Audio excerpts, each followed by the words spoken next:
aspetta. Bon, laissons tomber, ça va. Bon.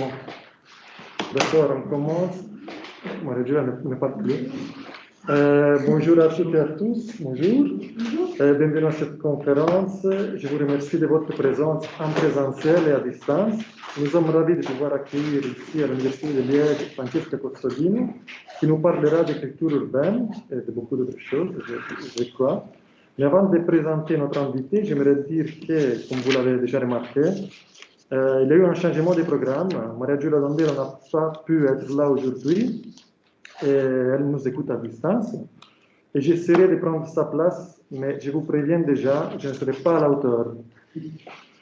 J'aimerais aussi dire quelques mots sur la thématique de cette conférence, car les écritures urbaines ont été et sont au centre de plusieurs initiatives menées par des membres du Centre de sémiotique et rhétorique ici à l'Université de Liège. Tout d'abord, le projet bilatéral FNRS-PAPES Semiotic Approach to Syncretic Discourse, dirigé de 2017 à 2019 par Maria Giulia Dondero, en collaboration avec Jean Portela de l'UNSP Arraquara, et auquel ils ont participé aussi François Provenzano et Semir Badir. Et ensuite, le projet de recherche rhétorique de la ville, dirigé par François Provenzano. Pour toutes ces raisons, nous sommes ravis de cette occasion d'échanger sur le thème des écritures urbaines et nous sommes sûrs qu'on en sortira beaucoup enrichi. Mais maintenant, je passe rapidement à la présentation de notre invité avant de lui laisser finalement la parole. Francesca Cozzolino est enseignante des sciences humaines et sociales à l'École nationale supérieure des arts décoratifs à Paris, chercheur à ENSALAB, laboratoire de recherche en art et design de l'ENSAD, et membre affilié au laboratoire d'ethnologie et sociologie comparative de l'Université de Paris-Nanterre. Ces travaux de recherche se situent à la croisée des Visual Studies et de l'anthropologie de l'art et de l'écriture, avec une attention particulière pour les écritures exposées dans l'espace public. Elle a mené plusieurs missions de recherche en France et à l'étranger, Europe, États-Unis, Mozambique, Mexique, et s'est spécialisant dans l'ethnographie des pratiques artistiques. Elle défend les points de vue d'une anthropologie de la création capable d'étudier les différentes pratiques, design, art contemporain, graphisme, et les contextes culturels qui la caractérisent par rapport aux dimensions interactives, matérielles, situées et performatives. D'une part, l'objectif de ces recherches est de comprendre comment la création participe de la fabrique du social, un jeu identitaire, politique et culturel, et de l'autre, de mettre en relation les manières dont une société pense les politiques à partir des formes artistiques et des discours sur la création qu'elle produit. Ces dernières enquêtes de terrain au Mexique portent sur les pratiques dans les écoles d'art et de design, dans les collectifs autonomes d'artistes et les centres culturels indépendants. Le but de ces enquêtes est d'interroger les relations entre l'art, la pédagogie et l'exercice du pouvoir dans chacune des communautés explorées. Elle est membre du comité de rédaction des revues Ateliers d'anthropologie, Polygraphe et des Quadernos de Arte y Antropologia. Elle a publié plusieurs chapitres d'ouvrages et articles scientifiques dans des revues d'art et de design, ainsi que dans des catalogues d'exposition. J'aimerais citer ici deux de ces ouvrages, Pendre pour agir, Muralisme politique en Sardaigne, édition Cartala 2017, Cumbe, Frankel Béatrice, les écritures urbaines de Maputo, lire, écrire, agir dans la rue, chez Alanque 2016. Je lui laisse la parole et je rappelle le titre de son intervention, Comment les sciences sociales étudient les écritures urbaines, images et écritures exposées sur les murs d'Orgosolo, Sardaigne. Et je lui laisse aussi l'ordinateur. Ah non, oui, parce qu'il faut... Peut-être qu'on peut partager. Voilà. Alors, il faut ouvrir...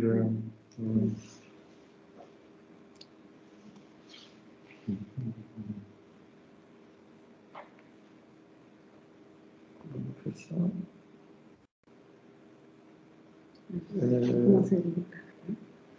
Je vais... Ah d'accord, c'est pas la début. On peut mettre plein écran. Ouais. Voilà. C'est pas comme ça. Voilà. On ne voit plus du tout les autres. Oui, ça c'est dommage. C'est pas grave. Merci beaucoup, j'espère que vous voyez l'écran. Ici, on le voit. En tout cas, je m'adresse à Marie. Oui.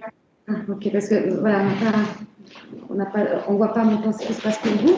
Donc, un grand merci Anke pour cette présentation et pour l'accueil. Merci à Maria-Julia Blondero pour cette belle invitation à présenter mes recherches ici. Merci au présent. C'est un grand plaisir pour moi d'être ici au Centre des Sémiotiques et des Rhétoriques de l'Université de Liège, puisque je l'ai raconté tout à l'heure Enzo. Donc, il se trouve que j'étais étudiante ici il y a 21 ans. Quand j'étais étudiante Erasmus de l'Université de Bologne, j'avais fait donc une année ici à l'Université de Liège. Année particulière parce que, évidemment, j'avais été dans le cours de Klinkenberg, etc. Mais ça m'avait aussi ouvert donc, à l'anthropologie culturelle avec les cours des sciences privées et qui était par la suite, c'est dans cette discipline donc, que je me suis formée et que j'ai développé mes recherches. Donc, je suis en fait anthropologue d'information avec un premier parcours universitaire en histoire de l'art et donc théorie des arts à l'Université de Bologne. Et au départ en spécialisation en sémiotique avec Lucia Corain. Et donc, en 2003, je me suis tournée vers l'anthropologie. J'ai changé d'institution, mais aussi des questions de recherche et pendant beaucoup de temps, pendant une bonne dizaine d'années, la plupart de mes travaux de recherche ont tourné autour de la question de comment des actes graphiques nous renseignent sur le rapport des sociétés elles-mêmes. En tout cas, comment en étudiant des actes graphiques, ce que moi j'appelle des actes graphiques, donc à la suite des tests enquêtes, je vais revenir là-dessus, on peut donc élaborer des éléments de compréhension de l'organisation des groupes sociaux.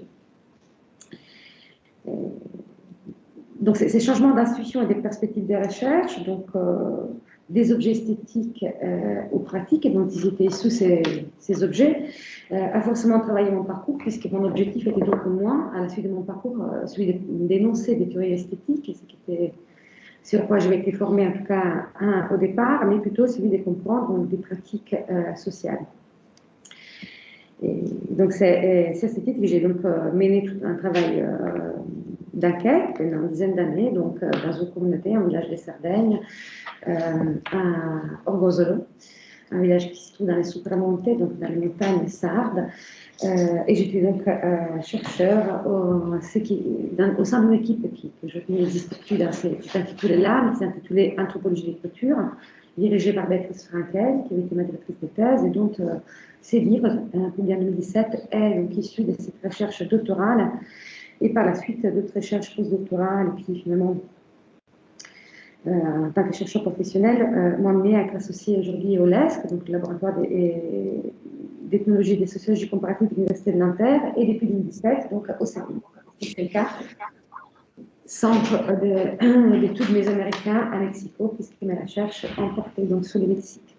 Eh bien, la perspective de recherche que j'ai adoptée dans cette enquête sur le culture morale en Sardaigne est donc celle de l'anthropologie de l'écriture et notamment la théorie de la performativité de l'écrit. Et cette perspective, elle partage avec la sémiotique donc beaucoup d'interrogations sur les signes humains.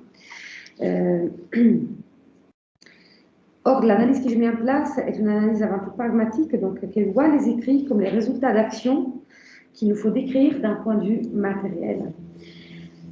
Donc, cette perspective, elle propose de saisir ethnographiquement des objets graphiques dans l'espace public et les pratiques dont ils sont issus, mais également de multiples relations qui se nouent entre ces artefacts et les différents groupes de la communauté Orgosolo. J'ai donc analysé la culture morale dans son rapport au politique, au patrimoine, à la mémoire collective, à l'identité des lieux. Et bien, par l'ethnographie, j'ai donc cherché à montrer comment ces pratiques de peinture morale donc, tissent les contextes sociaux d'Orgosolo au quotidien. J'ai structuré cette présentation, je regarde l'heure, avec une brève introduction théorique et méthodologique. C'était Marie qui m'avait un peu demandé ça. Et par la suite, donc, je présenterai donc cette enquête sur la Sardaigne, mais pas de manière exhaustive. Je vais plutôt me concentrer donc, sur les échelles d'analyse, pour qu'on puisse peut-être aussi ouvrir en tout cas des pistes de dialogue par rapport au travail qui se développe ici. Et je vais terminer avec, donc ça je n'avais pas annoncé dans mon résumé, mais j'ai envie de terminer avec un petit film de 5 minutes qui montre plutôt un travail sur l'image que je fais actuellement au Mexique et qui quelque part me ramène à l'analyse d'image dans une perspective plus sémiotique aujourd'hui. Voilà, alors il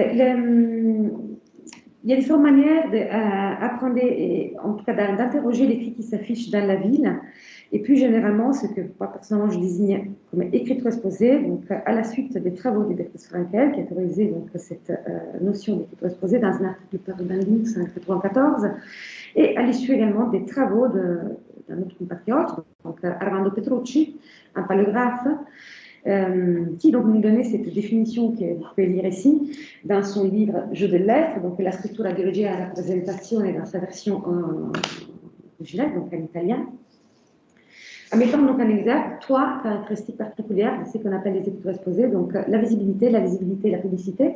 Donc la visibilité qui concernerait donc le support, ce qu'on appelle le support, c'est-à-dire l'effet de choisir un emplacement pour que ces écritures donc, soient publiques, qu'elles soient vues par tout le monde.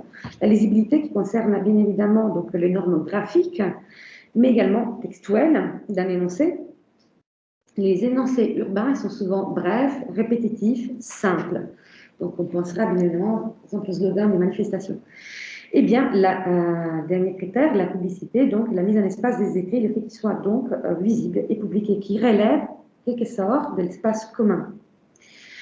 Or, les thèmes de l'écrit et les usages sociaux, disons, de l'écrit dans la vie, en tout cas, c'est s'imposer en ethnologie, donc plutôt à partir des années 70, avec les travaux de Jack Goody et par la suite donc, du courant anglophone appelé les Literacy Studies, donc, qui est la suite des Goody, part de l'hypothèse que l'arrivée de l'écriture dans une société modifie donc la façon de penser de ses membres et refuse donc l'uniformité supposée des effets de l'écriture sur une culture. Eh bien, en France, on a aussi développé donc, un courant d'ethnographie des écritures ordinaires dans les années 90, qui prêtait donc attention aux écrits ordinaires, aux écrits de travail. Et il y a aussi une nouvelle perspective sur l'écrit comme un fait visuel qui était donc développé par les travaux d'Anne-Marie Christin, donc, au Centre d'études sur l'écriture de l'Université de Paris 7, dans lequel elle nous invite donc à regarder l'écrit comme un fait visuel avant tout dans son livre L'image écrite ou la déraison graphique. Et c'est ensuite, grâce aux travaux du réseau Langage et Travail, qu'on rentre dans une perspective qui nous invite à saisir l'écrit avant tout comme une action et qui hérite forcément du tournant pragmatique des sciences sociales. Bien, dans cette perspective scientifique sera donc appliquée aux écritures urbaines en rénovant aussi les études sur un type spécifique d'écriture, donc les graffitis, ou bien l'écriture urbaine, qui était pendant très longtemps, donc, qui a été disons, l'objet est privilégié surtout par des enquêtes des sociolinguistes, bien d'études issues donc des sciences politiques. Or, une exception dans donc voilà, c'est quelque chose d'un peu historique, hein, le catalogue des Martha Cooper's Boy Art, un catalogue donc fait sur les graffitis aux États-Unis. Et par la suite, donc, d'autres travaux, pour moi importants, parce que dans ces panoramas ont été pionniers, d'enquête, donc venant montrer comment des écritures urbaines, et dans ces cas-là surtout les écritures commerciales, participent de la construction de l'espace urbain. C'est une enquête donc, menée en 68 par des architectes, Brown et Venturi, sous les enseignes donc, de Las Vegas, donc, dans les strips. Une enquête publiée donc, en 72 dans laquelle il crée des catégories donc, des espaces architecturaux et il en tire une analyse sur la manière dans laquelle l'écrit qui se pose donc, sur un bâtiment les caractérise pardon, et il en donne la fonction. Je ne sais pas si quelqu'un a en tête donc, les livres de Venturi et Scott Brown où ils font ces distinctions un peu fondamentales entre ce qu'ils appellent voilà, IMM1, donc le monument qui est classifié par ça, dont la fonction est attribuée par l'écrit, et un monument dont la fonction est attribuée par sa forme. Alors là, je n'ai pas pris cette image, mais dans ce livre, donc je n'ai pas les livres, mais si vous voulez aller le voir, donc les contre-monuments seraient dans leur analyse un canard, donc un monument qui a la forme d'un canard et qui était un restaurant dans lequel on mangeait que du canard. Donc c'est ça, cette distinction entre forme et fonction, dans laquelle pourra jouer une place principale l'écriture. En tout cas, il faut bien comprendre que voilà, c'est un écrivain, quelque part, que nous faisons la vie. Eh bien, en France, l'intérêt pour les écrivains ville s'est avant tout développé autour d'une institution, donc les CREDIF, les centres de recherche études pour la diffusion du français, Au syndicat, dans les années 90, ils ont avant tout fait des enquêtes autour de ce qu'ils appelaient les décors langagiers scripturales. L'intention était donc celle de faire évoluer l'enseignement du français en accordant reconnaissance à des formes langagères courantes, donc quotidiennes, la lutte de saisir ce qu'ils appelaient donc la langue socialement circulante. Les méthodes qui étaient employées dans ces travaux étaient celles de la construction d'un corpus d'écrit qu'on connaît donc pour expliquer avant tout des phénomènes des communications.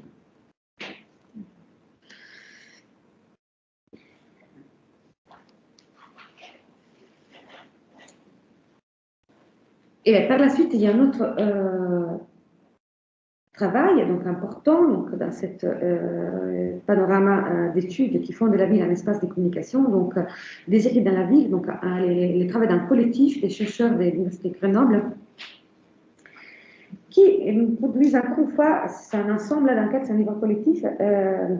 Il reste une méthode sur le fait de créer des catégories d'écrits, mais cette fois-ci, ce sont les formes graphiques qui font ces catégories et non plus les énoncés.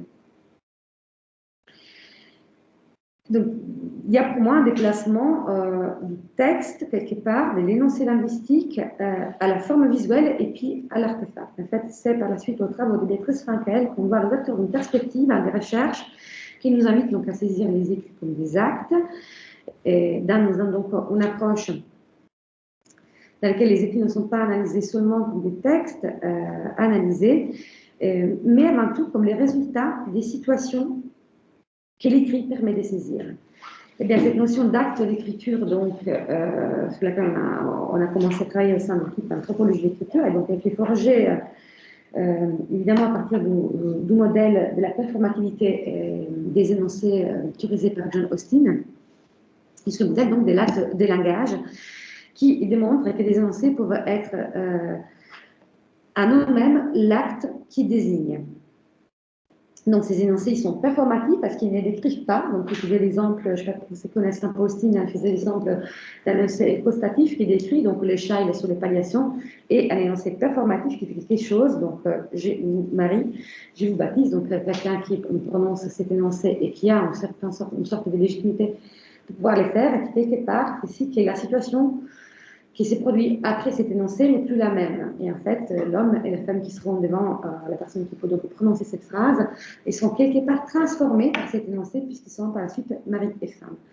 Eh bien, bon, Austin donne quand même ces exemples, surtout dans le contexte, je dirais, rituel institutionnel, donc c'est quand même très, très attaché à la question juridique. En tout cas, l'énonciation, la performativité formulée par Austin, en tout cas, c'est à partir de ces modèles, donc Frankel nous dira, voilà, pour faire une phrase, donc c'est accomplir un acte, et en montant, donc la notion d'écriture, d'acte d'écriture, explore donc l'idée de la performativité dans un autre contexte que l'énonciation orale, mais donc dans l'énonciation écrite. Écrire donc, c'est produire un énoncé, mais aussi réaliser donc un ensemble de gestes, fabriquer un objet, agir.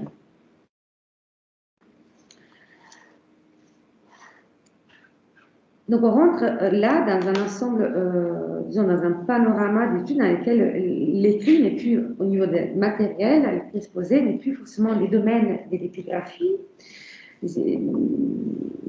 des paléographes, hein, et dans lequel donc, on élargit donc, les enquêtes au seul objet qui avait été donc, travaillé par ces différents travaux disciplinaires, donc, la plupart du temps les graffitis et l'affiche. Donc, faire de l'écriture, exposer un objet d'étude signifie donc articuler plusieurs dimensions matérielles, graphiques, sémiotiques, linguistiques et pragmatiques. À partir donc des méthodes que peut-être moi j'ai mis en place dans cette enquête, donc d'une part donc, celle d'envisager l'exposition des écrits comme une pratique, ça c'est donc l'un des points épistémologiques de cette enquête, aller au-delà de l'inventaire au niveau de la méthode, c'est-à-dire, et c'est basé bien sûr sur un corpus d'écrits. Mais qui quelque part nous pousse à aller au-delà de l'inventaire en articulant donc ces différentes dimensions, c'est-à-dire que l'écriture n'est pas seulement vue comme les vecteurs d'un message linguistique, mais là aussi donc une nature visuelle. On s'intéresse aussi à rendre compte de ce qu'on appelle l'ambiance graphique et les actions produites par ces écritures. C'est-à-dire que les écritures sont ici lues comme les produits d'un faire. Donc, plutôt que de s'intéresser à des images fixes, on ajoutera à l'analyse de l'image l'analyse des usages. Ça nous intéresse aussi donc la dimension non seulement formative, mais également symbolique des écrits et surtout les effets. Pardon. Les effets, donc, excusez-moi, j'en reviens sur ces questions de méthode. Donc, dans les effets, ce qui nous intéressera sera donc, ce que les écrits nous font faire. Donc, par exemple, dans le cas de la Sardaigne, en écrivant, on manifeste, on refuse, on refuse quelque chose, donc on commémore, on rend public, on verra l'histoire d'un village. Eh bien, le cas de les murales de la Sardaigne montre ses capacités singulières qu'ont les fresques.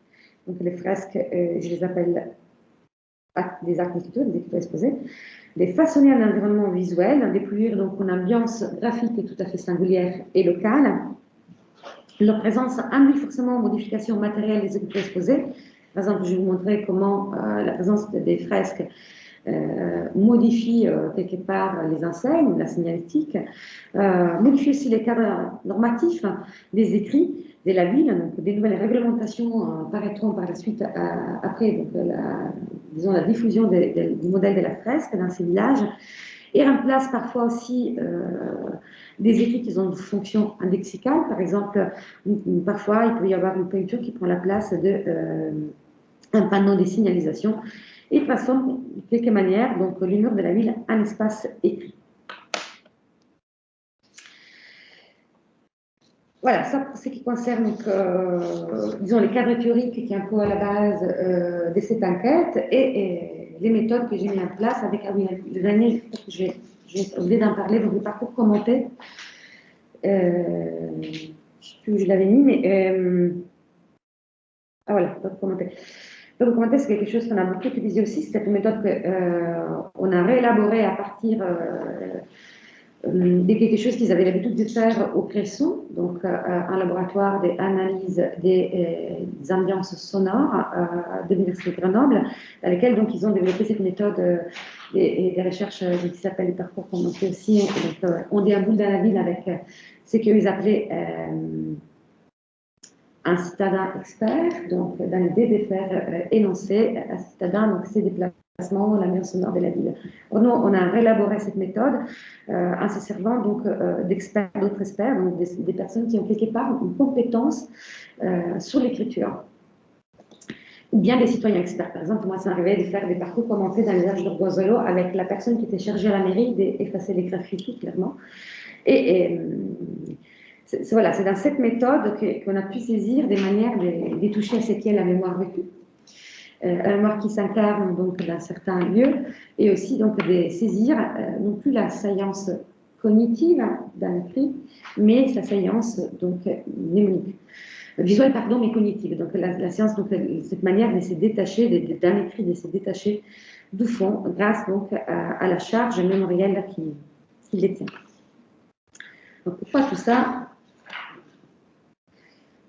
Évidemment, il y a eu des enquêtes comparatives, parce que pendant que moi je faisais ce travail-là, il y avait une grande ANR sur laquelle on travaillait, qui nous amenait à amener plusieurs chercheurs donc, à travailler dans d'autres lieux que la Sardaigne. Donc, il y avait d'autres chercheurs qui avaient été impliqués, comme par exemple David Ponty et Denis Jérôme, des Scriptopolis. On a commencé en montant donc, une enquête aussi en Afrique, donc à Maputo, c'est à l'issue de cette enquête qu'on a fait ces livres urbains.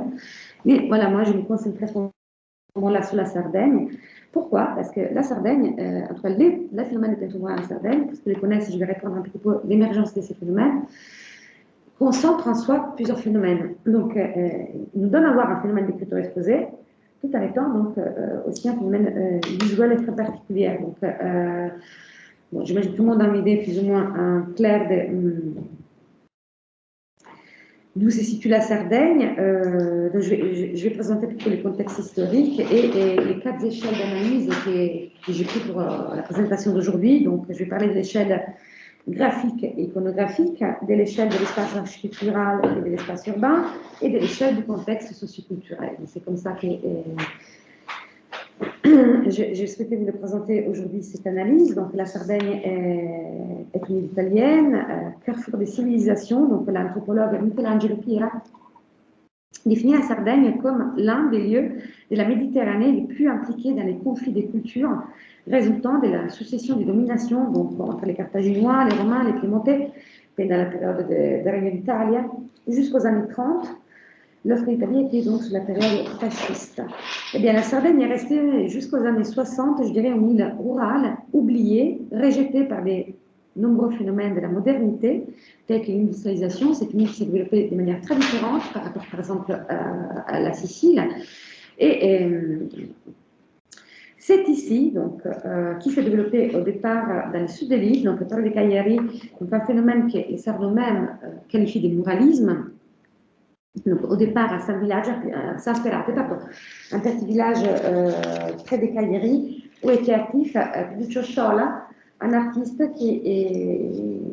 Voilà, il y a un site, donc, les artistes à peindre sous les murs, pour sortir, disons, dans des scènes de l'art traditionnel. À la fin des années 60, c'était aussi quelqu'un qui avait été en contact, évidemment, avec les muralistes mexicains. Il avait fait donc un voyage au Mexique qui l'avait aussi influencé. Mais ces pratiques, donc, trouvera un développement très particulier à la fin des années 60 dans un village, donc Orgosolo, au centre d'un complexe des montagnes qu'on appelle les Supramontes. Ici où on trouvera une grande réalisation donc, des peintures murales, la plupart d'entre elles réalisées entre les années 70 et 80 par Francesco Del Casino, qui était l'enseignant d'art plastique dans l'école du village, et ses élèves, et souvent donc, des habitants du village, et qui était la suite. Donc, ces actions étaient aussi la suite d'une période d'activisme très particulier qu'il y a eu entre les années 60, entre 68 et 78, une période particulière dans laquelle l'activité politique et sociale du village était animée par un collectif donc, appelé Circolo Giovanile d'Orgosolo, les centres des... La maison de jeunes. Voilà, la maison de jeunes, merci, du village. Or, la première peinture murale qui a été réalisée à Orgosolo, donc, en 69, était réalisée par un groupe qui s'appelle le groupe Dioniso, un groupe d'anarchistes, des gens militants milanais, qui venaient donc du théâtre Action, des passages dans la ville inspirés par les théâtres laboratoires de Grotowski et donc les expériences du théâtre de rue de Dario Fo. Eh bien, la mission du groupe était celle de renouveler les théâtres engagés en s'éloignant de la scène et en engageant dans la rue des actions performatives et avec des méthodes particulières. L'une de ces méthodes était celle de la fresque collective. En fait, il est définissé comme ça. Voilà, il demandait à la population d'un lieu de fixer en image, c'est ce qu'il disait un membre donc, de ces groupes, les problèmes locaux, pour ouvrir donc un débat public. Arrivé à Orgosolo, ils avaient peint, vous le voyez, donc ces peintures dans lesquelles il y a une représentation de l'Italie avec un point d'interrogation à la place de la Sardaigne et à côté, donc une image qui reproduit les États-Unis avec une balance dans les mains dans laquelle on voit qu'elle pend en faveur donc, des industriels. C'est-à-dire que la question qui s'est posée à ce moment-là, c'est évidemment quelle place pour la Sardaigne dans la politique d'État? Est-ce que ce sont les intérêts du berger, donc qui sont sur la balance, ou bien celle des industriels du nord de l'Italie? Au moment aussi, c'est créé en Sardaigne la plupart des bases militaires de l'OTAN. Donc on sait qu'il y a beaucoup d'expérimentation militaire donc, dans cette île. Et avec donc, notre symbole, notre détail de cette peinture, je dirais, donc c'est la coupe du Vatican, peint un peu plus bas, avec l'écriture tabou, qui est un détail qui était effacé la nuit même, donc on le verra. Donc cette écriture publique, dans quelques petits épisodes d'effacement et des reproductions, nous montre aussi que voilà, que ce discours public qui s'affiche, il est quand même contrôlé socialement. Quelque part, c'est dans ces moments de tension entre ce qui est dit publiquement et ce qui ne peut pas être dit, qui ressortent en fait les implications de ces pratiques dans donc, ce qui caractérise l'organisation des groupes sociaux qui font la communauté d'Orgosolo. Donc, créé à la fin des années 67, le Circolo Giovanile d'Orgosolo est une association culturelle qui réunissait avant tout des membres du Parti communiste italien et de la démocratie chrétienne. On est là dans le siège donc, centre dans lequel on le voit, il y a des affiches, vous connaissez peut-être parce qu'il y a l'affiche SS, donc il y a des affiches Jeunesse 108 qui étaient présentes. Il y avait une grande circulation d'idées et des personnes, et notamment dans 1968, ils avaient reçu à Boiselot donc une machine qui fait de la sérigraphie depuis Paris. Francesco De Casino dit qu'il n'a jamais su comment s'en servir et il travaillait plutôt donc avec les jeunes du village et les villageois eux-mêmes avant tout pour produire donc tout un tas d'affiches qui ont accompagné un mouvement social, donc les soulèvements des bergers contre l'occupation des pâturages du Supramonte pour l'installation d'une base militaire. Donc cet événement est celui-là, est l'événement de départ de la réalisation de tout un tas d'affiches qui, par la suite, donc, seront reproduits sous la forme de peintures murales et qui orneront les murs de Boiselot pendant au moins 30 ans. Donc, là, vous voyez des photos d'époque de qualité, désolé, avec donc, des affiches qui étaient reproduites, qui étaient fabriquées en 68, dans les années 70, et qui, par la suite, ont été traduites en peinture murale quelques années après. Voilà. Après, il y a eu un autre moment fort, c'était 75, c'était donc un moment dans lequel Francesco De Casino et ses élèves ils ont commencé à faire une recherche sur les partisans. Donc, c'était le 30e anniversaire de la libération d'Italie du fascisme, qui a donné lieu donc, à toute une autre série de peintures murales avec, par exemple, les partisans Congiargiu, dans la rue Congiargiu. Donc, et il y a eu là toute une autre série de peintures qui ont été réalisées. Donc voilà, toute occasion devenait petit à petit donc, les points de départ pour la production d'une peinture murale. Ça, je vais déjà passer. À partir donc des problèmes locaux, hein, comme par exemple, il y a eu voilà, ces peintures sur la protestation de la destruction d'un bois, et là, village à côté, ou bien il y avait donc des éléments qui relevaient plutôt de la politique internationale, donc la chute des docteurs à New York en 2001. Voilà, tout cela a amené aujourd'hui, bon, ça c'est une peinture qui parle des émeutes en banlieue parisienne en 2005. On en est aujourd'hui donc à un phénomène particulier qui est dans un village de presque 5000 habitants, on compte plus de 300 peintures murales, donc il est impossible d'ignorer. C'est aussi quelque chose qui est tout à fait signalé sur les guides touristiques, qui rentre tout à fait dans le circuit de la trame, des agences touristiques avec lesquelles on va à Sardaigne. Il y a tout un tas de gadgets qui sont produits avec ces peintures murales. Donc dans les 20 dernières années, donc, le village de Boiselot est devenu vraiment une attraction pour le tourisme national et international, et par la suite, donc, cette tradition peinturale s'est développée dans tout notre ensemble de villages, on parle de petits villages en Sardaigne, pourquoi maintenant on parle de phénomène qui concerne le muralisme serait un phénomène sarde. Donc, qu'est-ce qu'ils font ces peintures murales? Pourquoi elles sont là? De quelle manière elles agissent? Qu'est-ce qu'elles construisent au niveau patronal? Qu'est-ce qu'elles construisent au niveau identitaire? On va le voir, donc je vais rentrer plus dans l'analyse. Maintenant avec vous. Donc moi j'avais prévu de parler jusqu'à 3h20, si ça vous va. Mais, oui, mais voilà, si jamais vous m'interrompez, si jamais il y a des choses qui vous discutez. Donc, l'échelle de l'espace graphique est celle qui impose évidemment avant tout de s'y prendre avec une méthode bien précise, donc de la création d'un corpus d'écrits. De mon côté, j'avais fait à l'époque donc un corpus qui rassemble les 208 murales, dont 59, donc beaucoup plus que la moitié contenait des écrits. Cette affiliation entre des objets écrits, donc les tracts, l'affiche, etc., il fallait la trouver, et elle existe à plusieurs niveaux, dans le discours, et également dans les formats et dans les formes graphiques qu'on peut voir. Donc cela a permis aussi, la question du corpus et d'images et d'écrits a permis évidemment une analyse des énoncés. Qu'est-ce qu'on dit, qu'est-ce qu'on écrit, une analyse des choix graphiques, des choix linguistiques, hein, parce qu'il n'y a pas toujours... Voilà, je ne sais pas si vous l'avez beaucoup vu dans les images que je vous ai montrées maintenant, il y a beaucoup d'écrits qui sont des écrits en spandialette, c'est en langue minoritaire, mais en Sardaigne, il y a 5 langues, qui n'est pas l'italien, et donc l'orgolese, c'est l'une de ces 5 langues, et souvent donc... il y a là, dans ce choix linguistique, aussi quelque chose à dire de très particulier, aussi parce que certains le savent peut-être. Donc, il y a une double école dans les années 60-70 en Sardaigne. Donc, vous savez très bien que parler italien s'imposait d'aller à l'école institutionnelle, donc l'école de l'État, où on apprenait l'italien, alors qu'on allait aussi, on faisait l'école aussi avec la famille, lorsqu'on parlait donc orgolese. Et l'initiative de Francesco del Casino était exacte, celle des pintures morales est aussi celle de rapprocher donc ces deux écoles, l'école informelle et l'école formelle, donc d'amener les enfants dans la rue à peindre, en utilisant donc celle qui était la langue de la maison.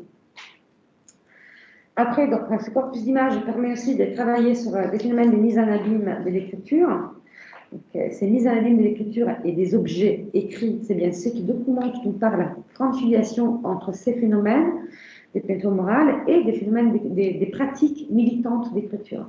Donc, au niveau visuel, même les peintures morales sardes, elles sont moins affiliées, en tout cas, l'affiliation est moins à faire avec la peinture sarde ou les motifs. Si quelqu'un connaît les textiles, par exemple, en Sardaigne, voilà, il n'y a pas du tout les mêmes motifs, ce n'est pas la figure humaine à chaque fois qui est mise en avant dans ces traditions visuelles, mais voilà, le fait de mettre en avant des motifs iconographiques particuliers et décrits appartient donc à des traditions d'action qui sont celles de l'action militante et pas donc de l'action classique.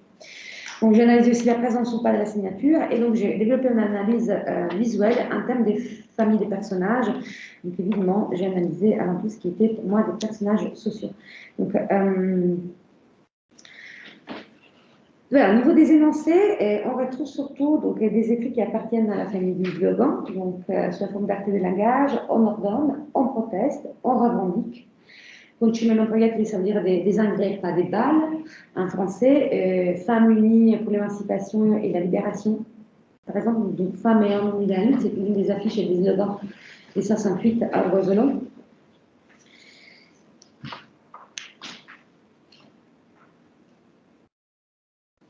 Et donc, il y a un racinement visuel qui est profond dans un répertoire d'actions contestataires qui se voit tout autant au niveau des énoncés qu'au niveau visuel. Parce que, évidemment, on met en avant la figure du militant et ses objets et ses outils. L'affiche, la pancarte, dans ces peintures, elles sont reproduites, les pancartes elles-mêmes, les affiches, les objets donc, scripturaires dont se servaient les militants. Et en fait, il y a aussi tout un tas de... voilà, il y a un pourcentage de ces peintures qui elles-mêmes se présentent sous la forme d'affiches. Donc, il y a, ça c'est plutôt que la peinture qu'il y avait sur l'ancien cinéma de Rosolo, qui n'existe plus d'ailleurs, dans lequel il y avait une reproduction, donc, l'affiche d'un film très connu, Les Bandits de Rosolo, sur lequel s'est faite toute la réputation de ces villages, je vais y revenir, puis évidemment... un avis de recherche des bagnino, assesseurs responsables des transports en Italie. Il faut aussi, pour les lire, disons, ces peintures, il faut aussi un certain culture politique des années 70 en Italie. Et il y a, voilà, vous voyez, reproduit sous la forme, encore une fois, d'un affiche, de la manière de l'avis de recherche de quelqu'un. Une mémoire qui commémore donc, la disparition de Franco Serrantini, un militant assassiné donc, dans des émeutes contre la police, par la police donc, contre les fascistes à Milan. Dans cette mise en abîme d'objets écrits, qui encore une fois nous parle de cette filiation avec des pratiques d'écriture, puisqu'elle était une écriture visuelle, il y a donc la mise en abîme d'objets écrits, par exemple des pages entières du manifesto, ils rentraient tout à fait dans l'espace culturel. Il ne s'agit pas cette fois-ci de reproduire l'affiche, encore de dessiner des affiches, mais il s'agissait vraiment d'exposer, comme c'était un objet de l'espace culturel, l'objet écrit lui-même. Dans cette logique donc, du monde militant, il y a aussi autre chose qui saute à l'œil une fois qu'on analyse ces corpus d'écrits. D'une part, l'absence des signatures, et d'autre part, donc, l'idée de l'écriture collective. Or, il faut savoir que la plupart des peintures, elles sont de Francesco del Casino, et on le sait justement parce qu'il n'y a pas de signature. C'est-à-dire, n'est pas signé, ça ne veut pas forcément dire récuser la notion d'auteur. Au contraire, c'est bien parce qu'on sait que c'est cette personne-là qu'on ne signe pas. la plupart des peintures qu'on trouve, en fait, refusaient de sinistre aussi, refusaient une certaine vision de la peinture murale, une certaine manière de voir ces fresques, parce que la plupart des peintures qui sont signées ont été signées à partir des années 90, donc au moment où, dans le village, on a commencé à créer des manifestations, des rassemblements pour faire des peintures murales. Et là, il y avait des artistes qui venaient un peu partout, qui faisaient des peintures murales et qui y voyaient donc une scène, hein, quelque part, une scène de visibilité dans ce village qui reprendait donc certaines logiques de la scène de l'art contemporain avec la signature notamment et les formats. Il y a pas mal de peintures qui ont les formats d'un tableau, qui ne sont pas du tout similaires à ces peintures dans lesquelles on voit Francesco Lecasi, c'est un enseignant je parle d'école, qui est en train d'écrire. Voilà, l'écriture était aussi une fabrication collective. C'est des discussions, parfois c'était des extraits de poèmes. On voyait un élève de Francesco Lecasi, donc ici à droite, qui discute avec un ancien, donc Peppino Mereo, c'était donc un poète. Et souvent, c'était des parties des poèmes dans lesquels donc, ces collectifs se reconnaissaient qui étaient transcrits à côté de l'image. Voilà, au niveau de l'échelle graphique, il y a aussi donc, ce travail que j'ai fait d'analyse des figures, en tout cas des formes visuelles, que j'ai analysées donc, en termes de familles, des personnages sociaux. Pourquoi? Parce que ça, l'une des caractéristiques de ces peintures, quelqu'un a jamais été au Rosolo? Non, c'est que quand on marche dans les rues de Rosolo, c'est que la plupart de ces peintures sont à l'échelle humaine, c'est-à-dire qu'on a l'impression de marcher avec des gens autour. C'est quelque part aussi inquiétant. Mais, et ces personnages sont tout autant des personnages locaux. Donc, évidemment, dans le style de Francesco Lecasi, on aurait peut-être répondu un peu ce style des personnages déconstruits, à la Picasso, etc.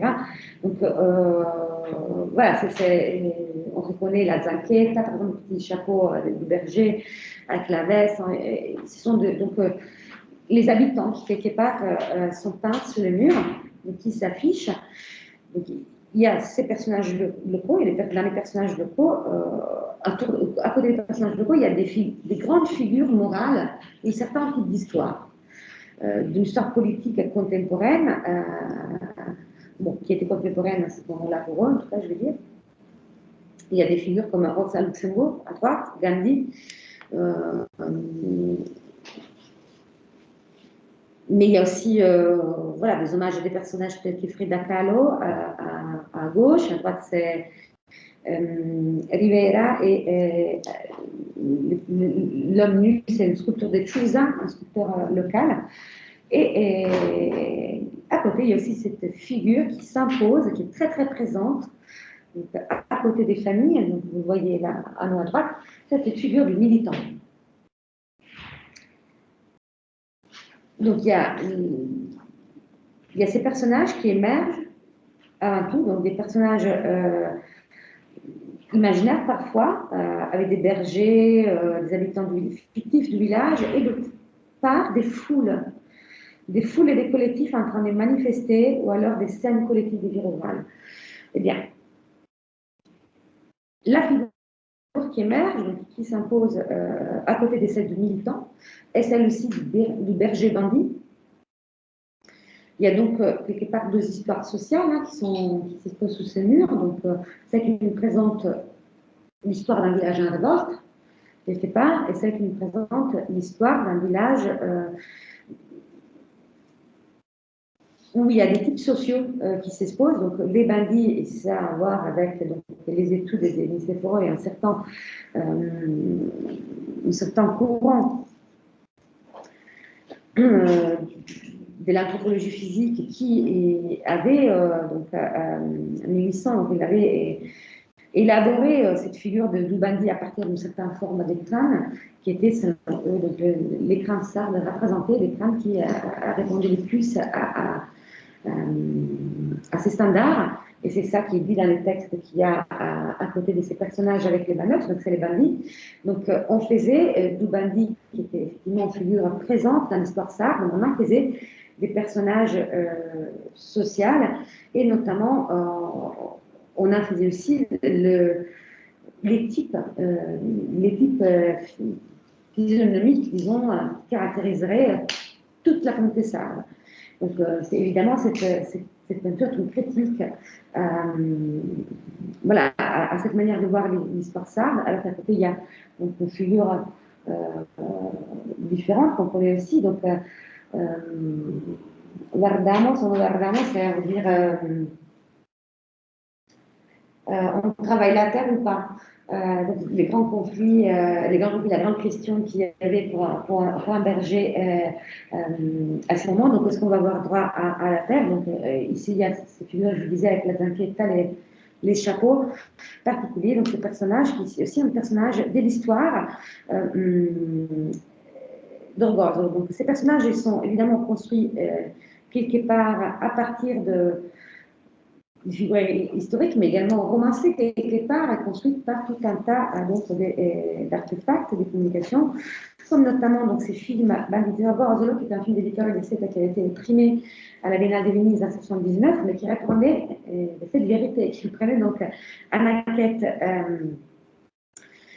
criminelle conduite par Franco Cagnetta et interdite en Italie, censurée en Italie pendant très longtemps, qui était publiée avant tout en France, en 1975, et publiée en Italie bien plus tard, sur donc l'enquête sur les crimes en Sardaigne et la figure donc d'Ubaldi, une figure présente en Sardaigne depuis longtemps. Pour ceux qui ne connaissent pas l'Italie, il faut quand même savoir que le phénomène du banditisme est un phénomène social et pas que criminel, donc attaché aussi à une certaine économie et manière d'organiser aussi la famille, a quand même été combattu quelque part par l'État, comme si c'était une guerre civile. C'est-à-dire qu'Orgozolo, c'est quand même le seul village en Sardaigne où il y a la police et les carabiniers, c'est-à-dire qu'il y a toujours une forte présence militaire. Voilà, qui a quelque part, disons, augmenté la tension, la pression sociale et quelque part peut-être aussi l'envie des révoltes qui a pu s'exprimer aussi avec les femmes. Voilà, et bien cette figure, en plus du berger Bandi, donc non seulement elle est romancée, mais elle est entretenue. Elle est entretenue par les locaux. Alors là, ce sont des photos d'une prestation qui est offerte aux touristes qui s'appelle Les repas avec les bergers. Et c'est un moment dans lequel les touristes de toutes sortes, de toutes nationalités, je veux dire, donc, sont accompagnés par les villageois eux-mêmes, quelques kilomètres loin au-dessus du village, pour donc partager donc, un petit cochon rôti. Et donc, pour partager cette Sardaigne champêtre et rurale qui reste dans les esprits, celle qu'on veut vendre quelque part, en tout cas celle dans laquelle on s'est reconnaît. Et donc, à partir de ça, donc, un cher collègue, Gino Sarta, anthropologue de l'Université de Modena, qui donc il avait mené son enquête 20 ans avant moi, il avait fait avec un groupe de villageois cette peinture sous les repas des bergers. Donc, vous voyez peint les cochons rôtis, les touristes qui font la photo, et petit détail, donc les bergers qui rôtissent les cochons avec son portable. Et bien, ce petit détail n'était pas passé, parce qu'en fait, la nuit même, il avait été effacé. Et encore une fois, c'est dans ces moments-là qu'on peut perdre certaines tensions. En fait, voilà, beaucoup des villageois, ils avaient dit qu'ils trouvaient contre-productif d'afficher une image si moderne du berger, alors que les repas avec les bergers était plutôt un moment dans lequel ce qui était venu, c'était une Sardaigne rurale, une Sardaigne traditionnelle et pas du tout une Sardaigne moderne. Donc, il y a une tension entre des figures traditionnelles, comme celle des bergers, et des figures modernes. Et quelque part, la figure qui s'est construite, c'est celle du berger bandit révolutionnaire, qui quelque part a créé une unité de village et qui permet, qui s'étale un portrait public de cette communauté qui est quand même, qui fait consensus plus que l'image d'un berger, donc avec les portables. Et qu'évidemment, voilà, le fait de retracer, pour moi, c'était vraiment important parce que c'est retracer l'histoire sociale de ces personnages, que je la voyais affichée sur le mur et que je l'ai construite par des sources, par la suite, et par les témoignages, et par l'ethnographie, qui me permettait donc de voir qu'il y avait deux visions de la culture rocaille, enracinée dans deux modèles historiques. Donc, le premier modèle, je disais, un peu romancé, quelque part, par les productions cinématographiques, et puis l'autre modèle, celui du peintre révolutionnaire qui venait quelque part remplacer les bandits. Alors, au niveau architectural, l'échelle architecturale, il manque un accent, désolé, sur l'échelle, c'est que j'ai pris en compte les questions liées au support, à l'emplacement et au site. C'est-à-dire qu'il faut savoir qu'en Sardaigne, on est avant tout face à un anti-site pour le peinture murale. C'est-à-dire, hors Gozolo, on n'est pas du tout dans la situation des... on n'est pas dans un contexte urbain, on n'est pas dans les méga murales qu'on peut voir aux États-Unis, on n'est pas à Belfast, on n'est pas... on n'est pas en banlieue parisienne. On est là, au milieu de montagne, et c'est sûr que ça peut être choquant de se retrouver dans un endroit où les phénomènes visuels ont une telle place, un tel poids. Une telle poids dans une communauté qui, quelque part, semble être lointaine. Et toutes les contradictions, elles sont aussi là. C'est-à-dire qu'elle semblait lointaine une culture de l'image, mais pourtant, elle était à la une de tout ce qui se passait sur le continent. On voyait des gens, ils allaient à Sardaigne il y a quelques années, et ils voyaient peint sur le mur un épisode qui s'était passé la veille à Milan.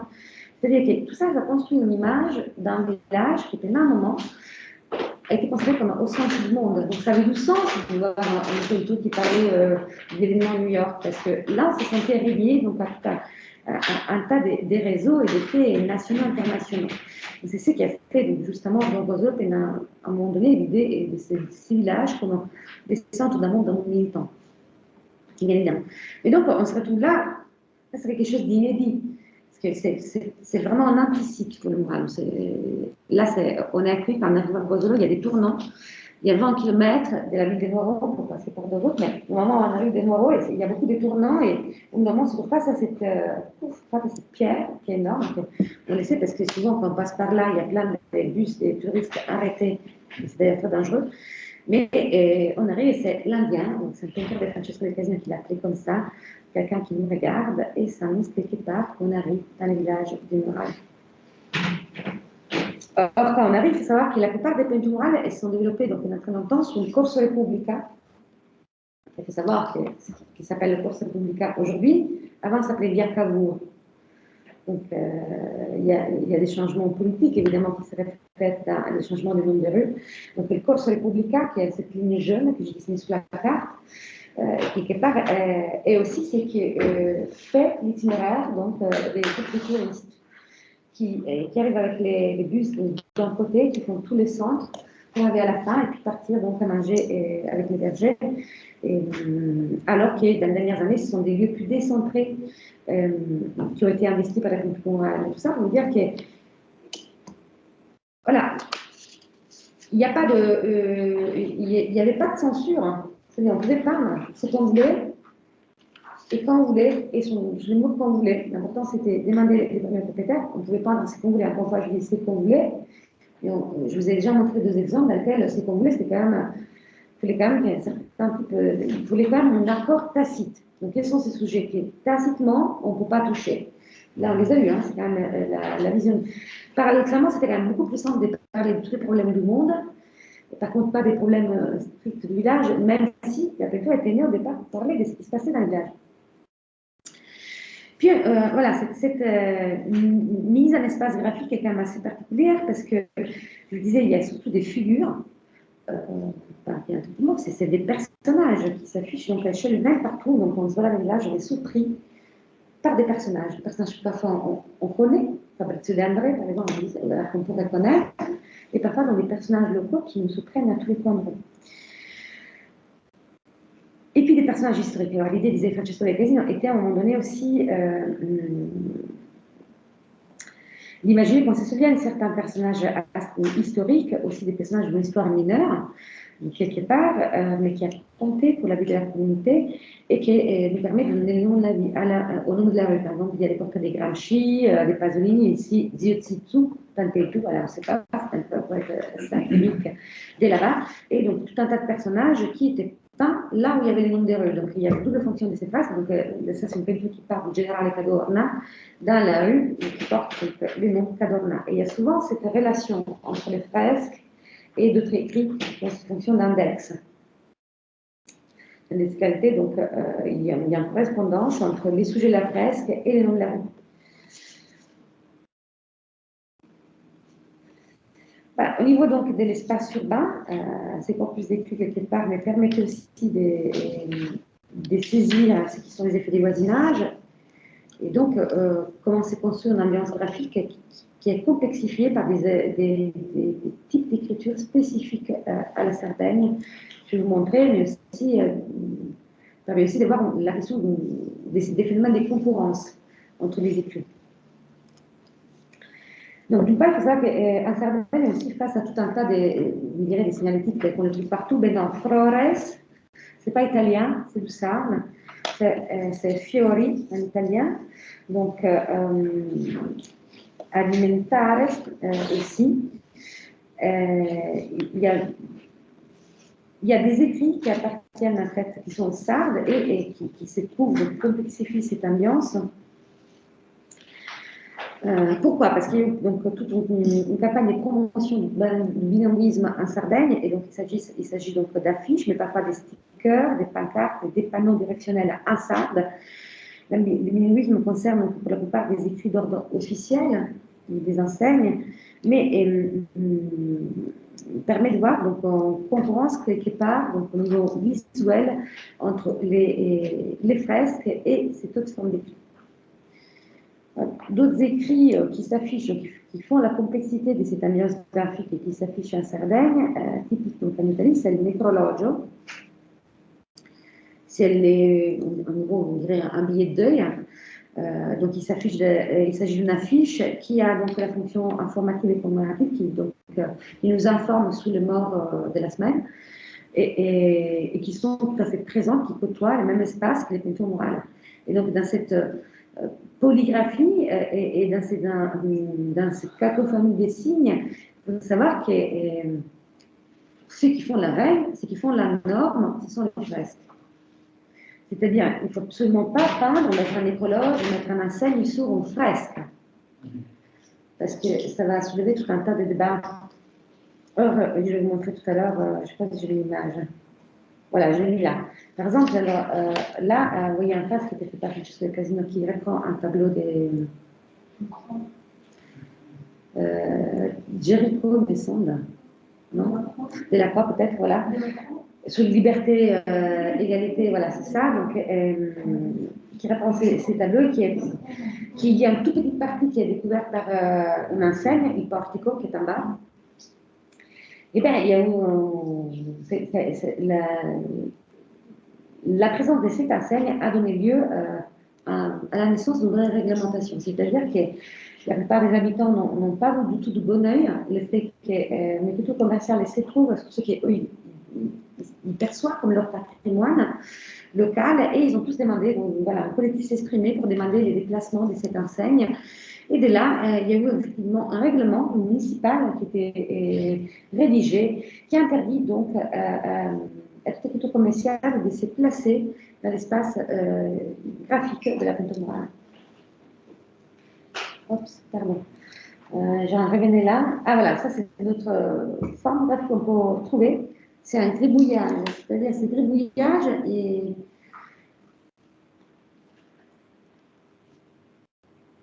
c'est assez singulier parce que ces gribouillages sont les produits d'action, des camouflages, d'écrits diffamatoires. C'est-à-dire que les traditions d'écriture qui se mêlent à ces phénomènes, elles sont plusieurs. Donc, il n'y a pas que la tradition d'écriture militante, mais les écrits diffamatoires, ils sont très courants. Donc, à mort les maires, donc à Balmer, les maires on va tuer, donc des écrits diffamatoires, des menaces. Les menaces étaient très très fréquentes, surtout en certaines périodes, dans les murs de la ville. Et donc les techniciens américains étaient chargés d'effacer les graffitis. Il avait inventé ces systèmes pour ne plus les rendre lisibles aux touristes. Évidemment, il n'avait pas envie que ça soit lisible. Et il faisait des petits personnages, parce qu'en fait, lui disait qu'il préférait faire ça, parce que s'il allait peindre un blanc le mur, il les fait investir tout de suite. Et donc, il y a tout un tas de petites formes comme ça qu'on ne comprend pas, ça ressemble à des coquillages d'enfants. Et en fait, ça camoufle des écritures. Donc, des messages que certains savent quand même lire.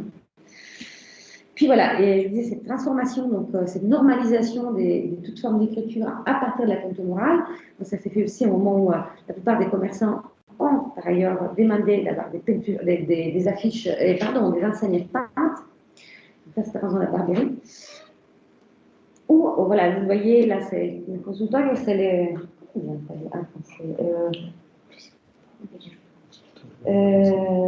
Voilà, je sais pas comment dire en français, c'est les cabinets gynécologiques, quelque chose comme ça. Je ne sais pas comment on appelle ça, mais c'est pas exactement ça, mais bon, quelque chose comme ça. Et il y a, voilà, ça, cette peinture, elle vient de remplacer donc un panneau d'affichage. C'est pas anodin parce que justement, pendant très longtemps, le consultoire, il s'était construit en Italie avec donc, une vision émancipatrice de la femme, qui n'était peut-être pas forcément celle qui était portée par tout le monde dans le village de Rosolo, où vous avez peut-être vu des images des femmes avec un voile noir, dans un système africain, où il n'y avait peut-être pas cette une culture de la femme libre, et donc c'était la contre-culture qui, quelque part, donc, rendait visible avec une peinture la présence de ces services pour les femmes. Je vous ai parlé, voilà. Alors, l'échelle du contexte socioculturel, ça, je suis là maintenant.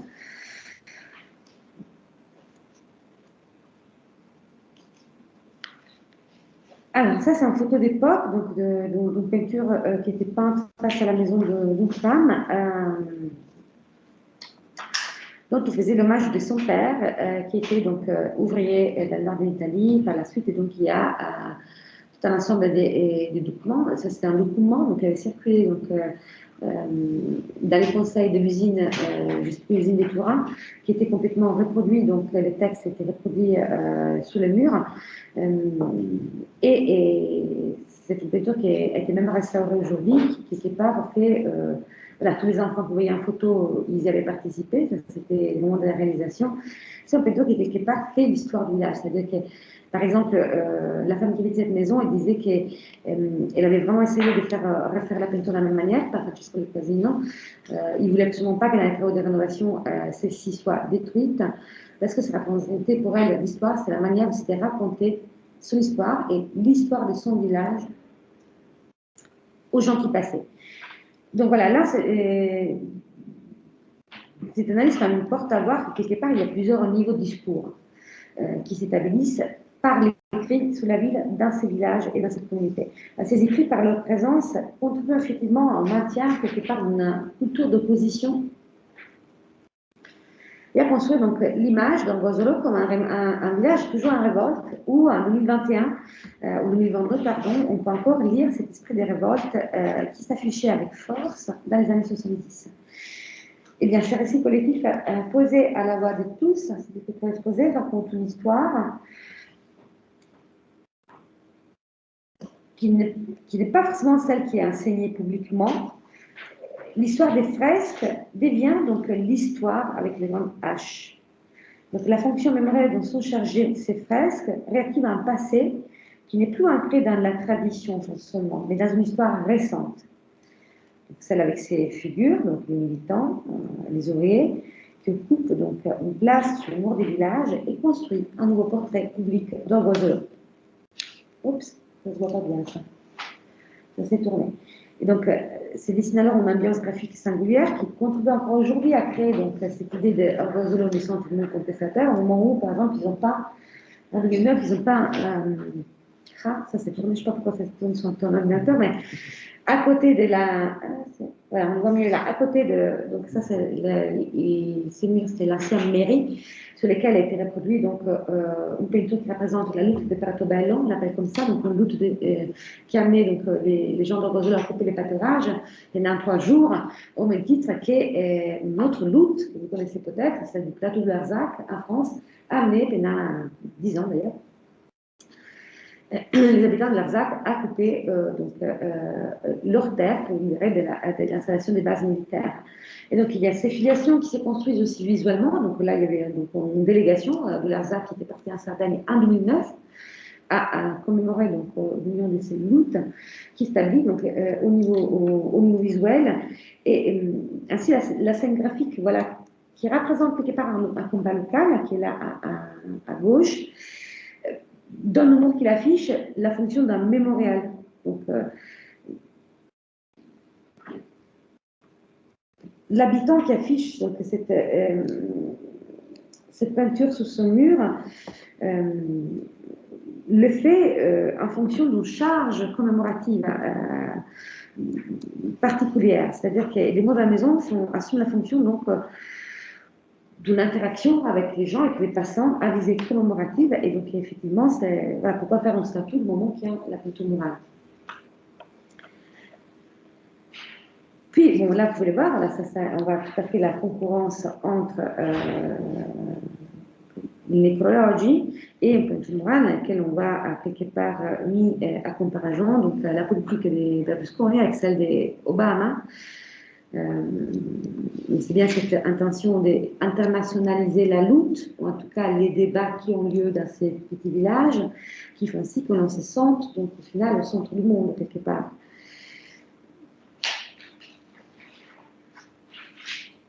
Eh bien, en Rosolo, les habitants ils ont bien compris quelque part, l'espace public est au sens d'Habermas un espace de diffusion de l'opinion, mais qui peut également être transformé en espace publicitaire, donc où on en vend quelque part la marque d'un territoire.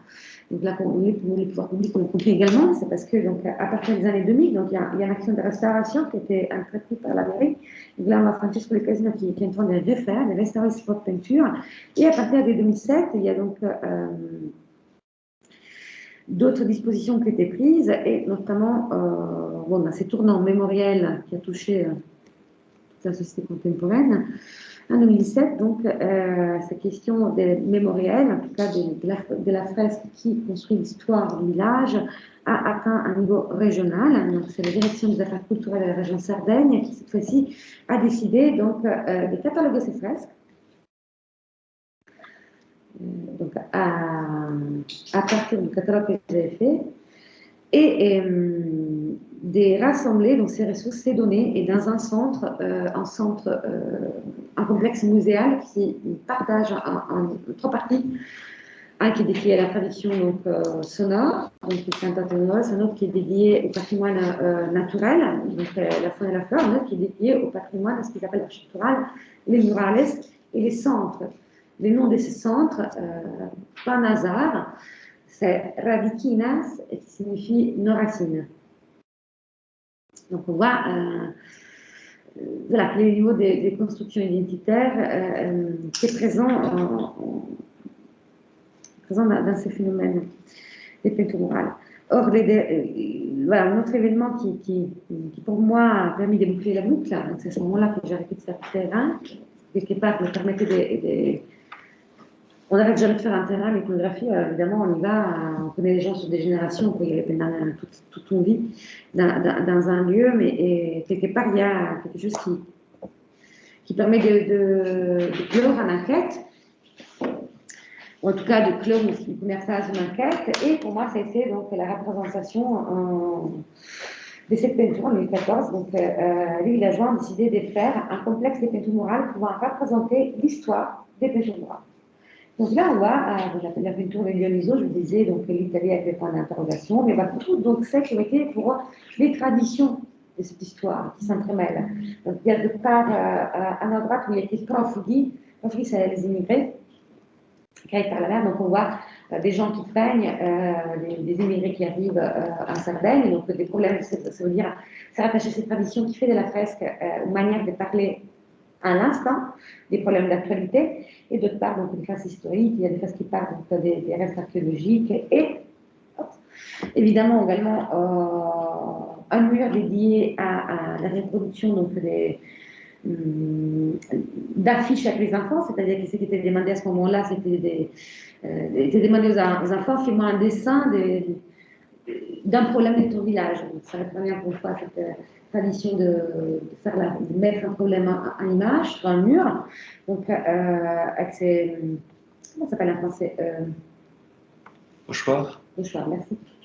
Avec ses pochoirs. Et puis, voilà, donc, une phrase que vous comprenez très bien. Donc, Che Guevara, aujourd'hui, il est toujours présent, mais donc, cette histoire qu'elle s'écrit bien évidemment avec ses propres icônes. Et donc, à côté de la fresque avec l'histoire, il y a évidemment un grand portrait, vous le voyez ici, de Francesco del Casino. Donc, c'est propre dessin qui est à la base de ces mouvements. Et qu'aujourd'hui, pour les habitants, prend la place d'une ancienne icône de notre histoire militante qui était Che Guevara.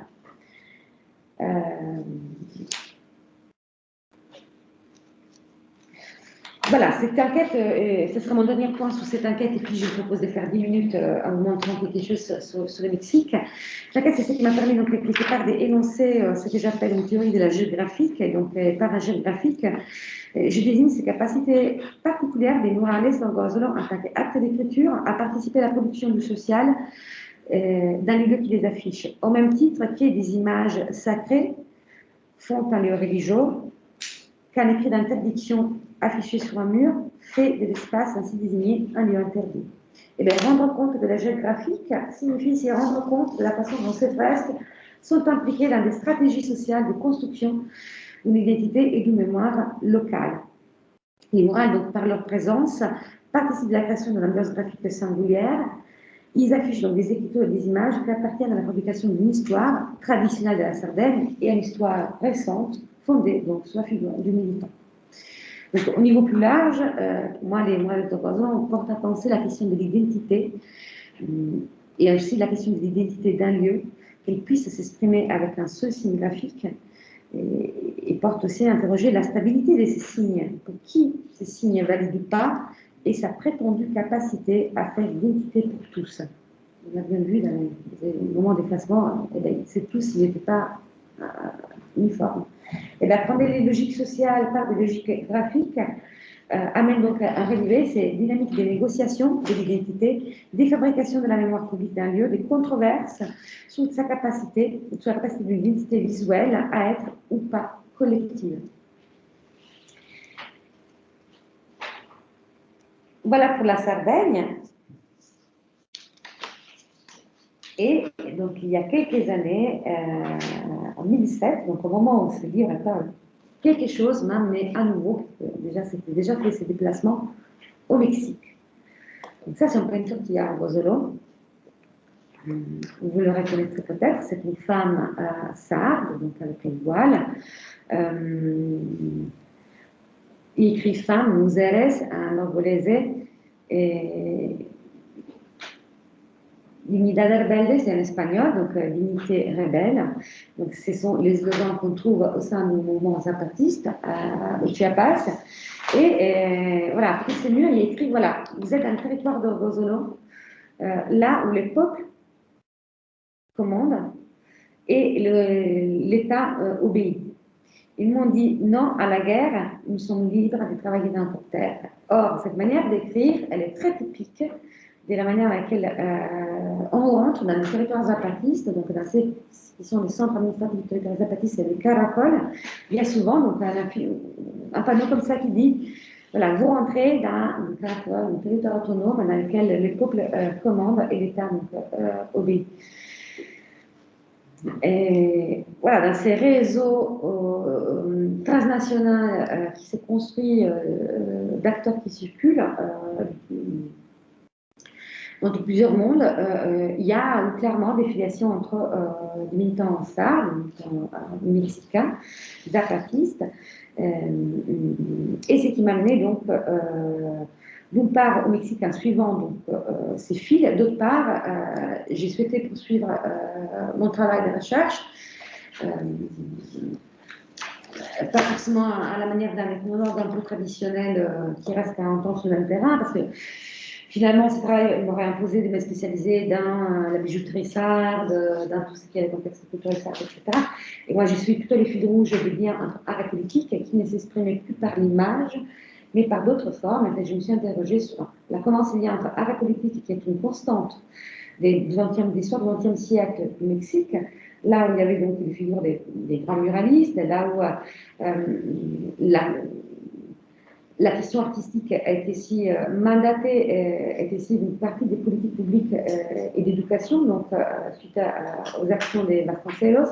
Là aujourd'hui, comment on s'y prend dans ce territoire qui est quand même prioritaire pour moi pour penser, d'une part, les mouvements sociaux, et d'autre part, pour penser donc, des nouvelles formes artistiques qui aujourd'hui viennent nous éclairer sur la relation entre art et politique. Et là, donc, j'ai commencé à travailler sur un autre, notre territoire, et notamment, alors que j'ai publié mon livre, a commencé, donc, au sein de la communauté zapatiste, à prendre place un festival artistique qui s'appelait Comparte, Compartire par les arts, partager par les arts, un festival qui a donné lieu dans tout un tas d'images que j'ai analysé, que j'ai commencé à analyser un peu différemment. Donc, là, vous voyez des images dans lesquelles les zapatistes ils produisent des. Je ne sais pas si tout le monde connaît les communautés zapatistes. J'en dis quelques mots, donc peut-être, donc un mouvement social et militaire aussi, parce que c'était porté par les Cétalènes, donc en armée, qui est intervenu en 14, donc a permis à des peuples indigènes du sud-est du Mexique donc de se rendre visibles et de lutter pour la constitution de l'autonomie. Voilà, un mouvement qui est tout à fait très vivant, parce qu'aujourd'hui, parce que vous le savez peut-être, ils sont venus en Europe il n'y a pas très longtemps, ils étaient ici en Belgique, en délégation de cette communauté, et au sein de leurs activités, ils ont toujours accordé une place très, très importante à l'image dans tous les processus de communication. Évidemment, dans le territoire zapatiste, ce qui m'a beaucoup touchée, c'est que j'ai retrouvé tout un tas de peintures murales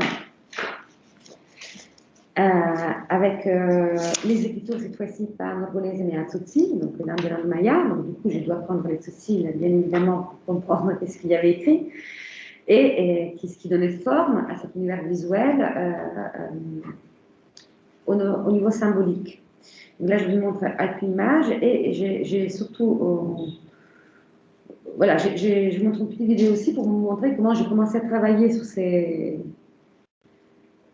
phénomènes en faisant cette fois-ci non pas un corpus, comme je l'ai fait en Sardaigne, mais un référent, un motif visuel qui se répète, qui est celui du caracol, les spirales ou escargot, concha marina également, et qui est pour moi une prise, une forme qui me permet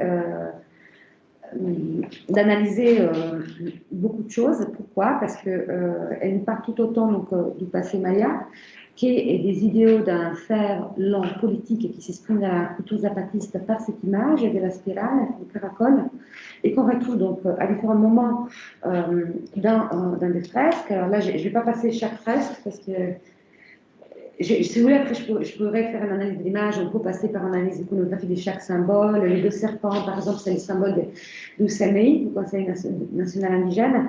Là, il y a écrit des choses en tutsi là-bas qui parlent de la manière à laquelle on se salue. Bon, ça, je l'explique, c'est-à-dire qu'il y a écrit, voilà, Madre Terra, nous, comment tu vas? Il y a les zapatistes qui tiennent le cœur et qui disent à la terre, ils lui demandent comment tu vas. Et elle répond, je vais mal, mon cœur il est fragmenté. Et donc, eux répondent, mais nous on est en train de lutter pour mettre ensemble les morceaux du cœur.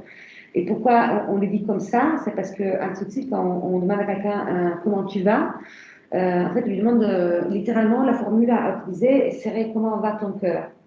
Et à cette formule, on peut répondre ben, je vais bien.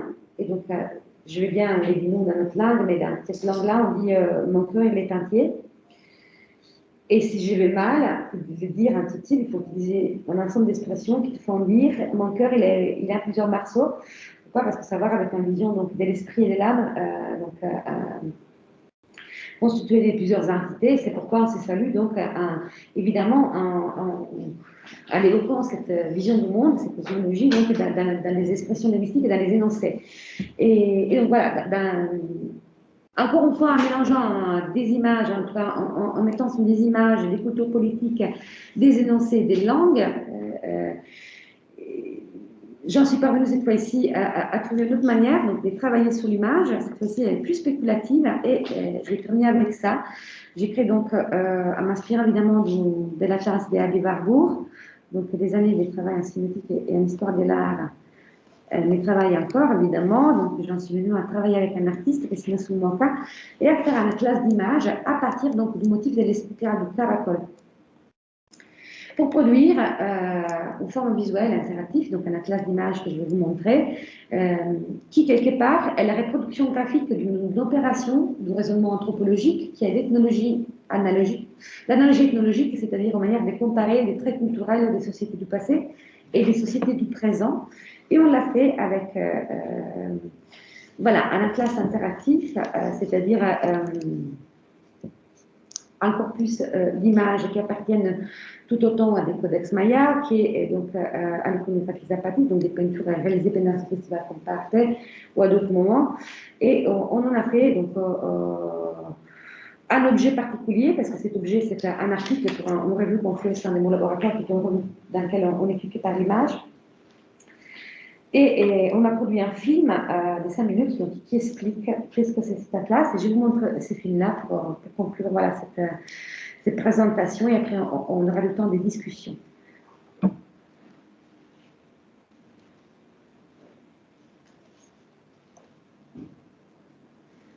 Et les sous-titres sont en espagnol. En français et espagnol.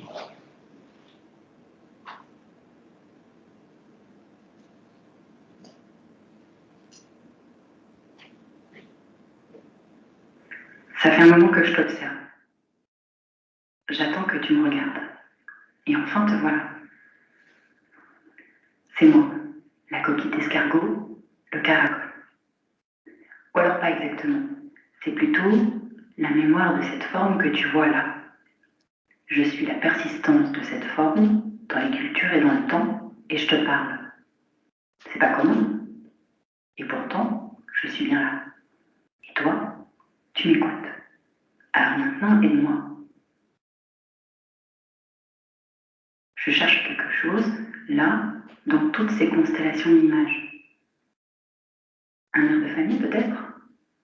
En tout cas, j'essaye de saisir ma place dans cet univers. Comme toutes, j'en conviens. Comment je suis devenue ce que je suis aujourd'hui, et par quel chemin je suis passée pour atterrir ici. À chaque fois que je regarde ces images, que je les compare, je tisse une nouvelle histoire de ma trajectoire. Par exemple, tiens, prenons cette image. Aujourd'hui, j'ai fait une découverte. Regarde, tu vois les mots peints là. On ne sait pas trop s'ils sont écrits sur le caracol ou bien s'ils glissent depuis l'intérieur de la coquille jusqu'à la bouche du personnage cagoulé et puis jusqu'à l'espace tout autour. Comme un chant qui sort de la coquille. Ça te rappelle quelque chose, ça? Moi, ça me rappelle quelque chose. Tiens, viens, je t'emmène ailleurs, on va remonter le temps. Caracol, caracol. C'est le nom qu'on me donne. En Tzotzil, l'une des langues mayas du Chiapas, caracol, ça se dit oui. Mais un caracol, ça pourrait aussi désigner une conque, la coquille d'escargot de mer. C'est un chercheur qui passait dans le coin qui m'a soufflé. Ces conques-là, elles datent pour la plupart de l'époque préhispanique. Si elles sont gravées aussi délicatement, ça doit avoir une grande valeur. La valeur d'un trésor, un objet précieux qui a du sens, ou un objet qu'on s'échange. Et ça, à ton avis, ça, gravé sur la conque, ces dessins, ils veulent dire quoi? Tierra, justicia, libertad? Moi, je sais pas. Je ne fais que spéculer. Ah, je t'ai pas tout dit.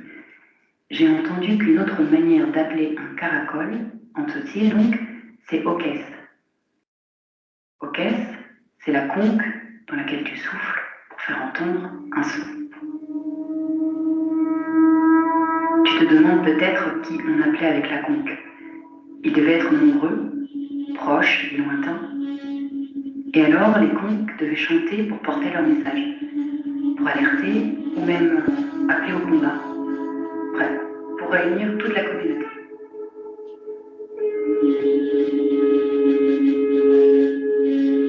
Que la rebeldía a nos ve de todos los días por un mundo donde todas seremos libres. Bon, là, le propos est bien clair, non?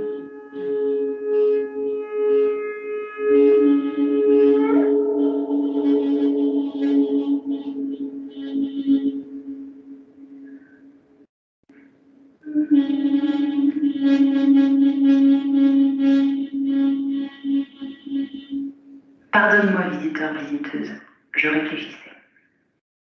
Je cherchais le meilleur chemin pour continuer à te raconter cette histoire. Plus je regarde ces images, plus je suis persuadée qu'il y a un lien de famille entre moi, la persistance de la forme du caracol, et ça, la persistance de la forme de la volute de la parole. Et pourtant, pas un expert de confiance. Des images sans commentaire, en recherche, c'est comme les pièces d'un puzzle incomplet. Ça n'a pas d'importance pour moi. Je n'ai pas besoin de preuves, j'ai besoin de récits. Bon, je crois bien que je nous ai perdus. Écoute, moi, persistance de la forme du caracol, j'ai besoin d'aide. Je suis là, je spécule, je me compare, je me raconte comme je peux, mais au fond, il faudrait que d'autres le fassent. D'autres comme toi, avec tes yeux neufs et ton savoir. Et tu vois, visiteur, visiteuse, je me demande si c'est pas ça, ce qu'elle raconte, cette double spirale. L'autre est soi-même qui appelle et qui écoute, qui s'observe et qui se transforme ensemble pour fabriquer un monde qui en contient beaucoup d'autres.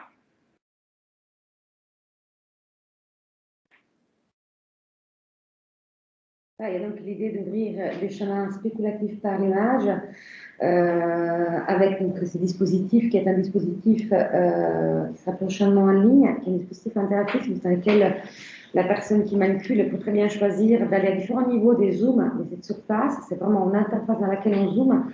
Et à premier niveau, il y a donc cet ensemble d'images et vous le verrez classé par code couleur. Les codes couleurs correspondent donc aux acteurs. C'est-à-dire il y a les images réalisées par les anciens Mayas entre les artefacts qui sont en vert, les sympathisants, donc les internationaux en rose, et les sympathistes en bleu. C'est-à-dire que l'objectif de cette interface est double.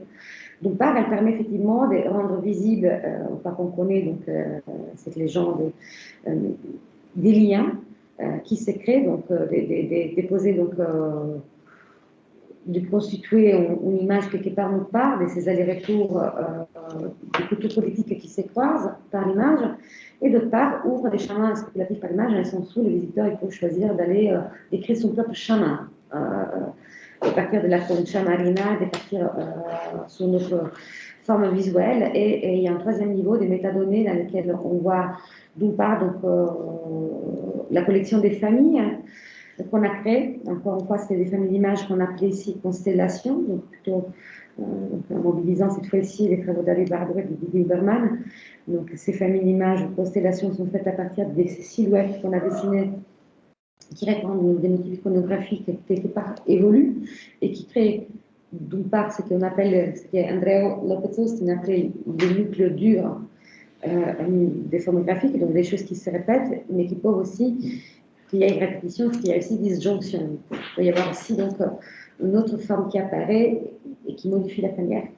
Donc, puis il y a toutes les familles qui sont visualisées dans cette partie de l'interaction, puis il y a des images dans lesquelles on nous voit au travail. Je ne sais même pas si ils sont là dans cette dernière partie de l'interface, peut-être qu'on y arrive, et qui sera, voilà, bref, et qui sera en ligne prochainement, nationalement comme ma collègue, avec on avait travaillé. Voilà, je vais terminer juste avec un annonce. Sur le principal, moi j'ai continué donc, à apporter ces interrogations sur les actes graphiques par la suite en créant une revue avec d'autres collègues, un comité de rédaction mixte d'anthropologues et archéologues qui s'appelle Polygraphe pour schématiser des actes graphiques. On en a un quatrième numéro. Donc, On a décidé une fois en 2016, pardon, une fois qu'on s'est retrouvé donc, autour de Philippe Hameau, le directeur de la publication, on a décidé donc, d'inaugurer cette revue qui traite donc, de la communication figurée au sens vaste, dans une approche transnationale et transhistorique. Auquel je invite peut-être les chercheurs qui sont ici à contribuer un jour. Il y a différentes rubriques. Donc, les premières vont reporter sur les actes graphiques un soir. Ah oui, ça, c'est le nombre de comités scientifiques. C'est un comité scientifique assez vaste qui réunit des historiens, par tiers, qui réunit des archéologues. Hélène Campagnol-Catel, cinéticienne plutôt. Antonio Castello-Gomez, Ismaël de l'Écriture, il y a Pierre Delage, éthologue, David Fornari, voilà, c'est des personnes des écoles d'art et de design, Christine Sagné de l'Université de Princeton, et avec des contributions qui sont tout le temps des signologues, des archéologues, en gros, qui permettent de trouver au niveau donc, des cartes blanches, en cours, mais aussi au niveau donc, des points de vue, donc des articles un peu solides, un peu plus longs, et la troisième rubrique est dialogue, je vous montre. C'est plutôt des dialogues disciplinaires, c'est-à-dire plusieurs chercheurs de différentes disciplines, un dialogue pour un objet commun. Encore plus, je finis l'exposition ce qu'ils veulent. Ça, c'est un livre qui est sorti. Et on travaille actuellement en numéro 4 et 5, le numéro 4 et 5 prochain. Et l'appel à une contribution EULAC, le numéro 5, qui porte sur les écritures de la migration, en collaboration avec les palais d'immigration à Paris. Les articles sont attendus pour le 1er avril, donc c'est bientôt. Il faut se manifester si ça vous intéresse. Et un autre numéro en 2024 sur Écriture future, que je vais diriger avec les Frankel. Et voilà. C'est qui est